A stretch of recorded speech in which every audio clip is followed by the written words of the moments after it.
Communism is the economic system where everyone is in the same economic status. This economic system would entail seizing the means of production and redistributing it among the masses, therefore eliminating all economic classes.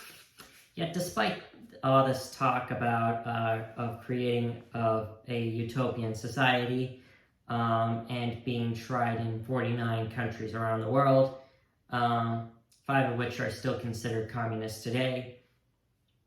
Communism has a few skeletons in the closet, or more like 100 million.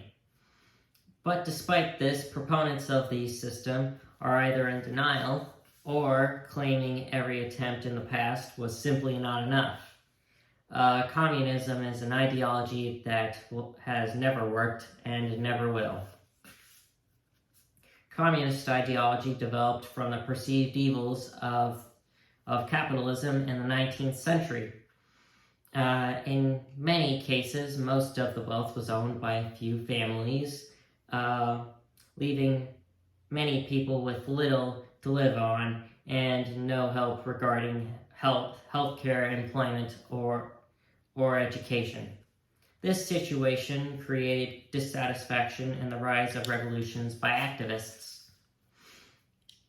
In 1848, Karl Marx and Friedrich Engels wrote a pamphlet known as the Communist Manifesto. Their document introduced the idea of shared ownership and economic equality. They summarized these ideas as from each according to their abilities to each according to their needs. Marx wrote the 10 principles of communism: a total abolition of private property, income tax on everyone, elimination of rights of inheritance, property rights confiscation, state centralized banking system, government ownership of transportation and communication, government ownership of farms and factories, equal liability on all work, redistribution of citizens around the country to balance work. Communism first appears in Russia when revolutionaries overthrew the imperial government. The people wanted an end to the repressive regime of Tsar Nicholas II because the workers were treated like slaves. The revolutionaries incited the people to fight against the old government. Every country that became communist throughout the 20th century was a result of revolt. No country had voluntarily elected a communist regime. Communism comes to power through military force, so it stays in emergency mode, which delays the distribution of all wealth being held in common and the reduction of the power of government. This powerful, centralized government created an atmosphere for corruption, and leaders had special privileges. This did not improve the lives of citizens, as anticipated. Communism spread to 30% of the world, with capitalism as its opposing force. Capitalism was able to hold on by raising the standard of living of its citizens. Communist countries provided free education and healthcare, but did not improve the citizens' standard of living. In 1991, the Soviet Union broke up into 15 separate countries. The breakup was caused by reforms and political upheaval implemented by the new president, Mikhail Gorbachev.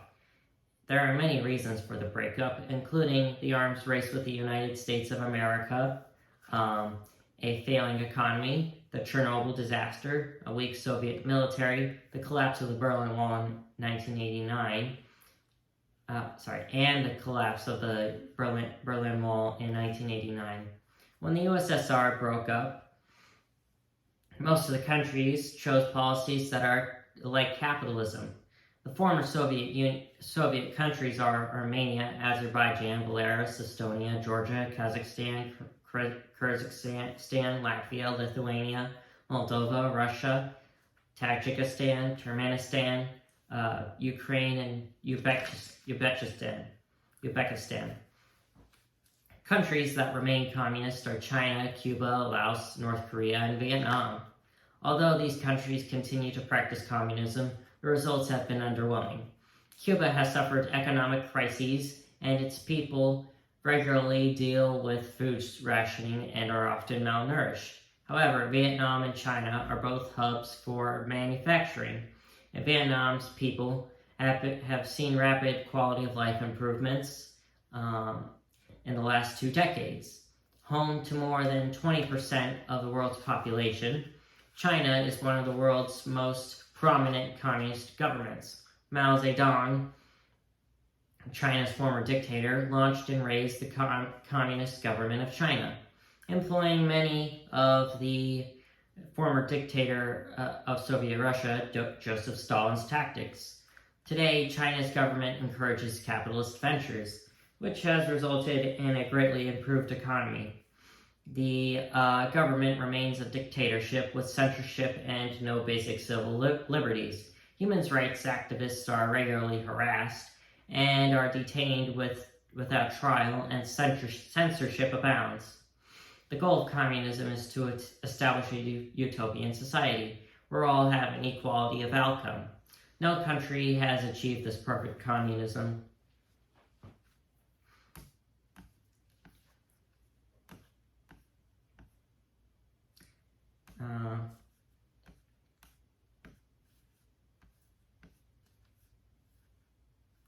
In conclusion, most communist states no longer exist, and the remaining ones have either significantly scaled back on their socialist principles or have become totalitarian regimes, resulting in human rights abuse, genocide, and starvation. The consolidation of power would require a selfless and perfect leadership. The goal of communism is to establish a utopian society where the 5 surviving communist countries have had to integrate a capitalist economy to succeed.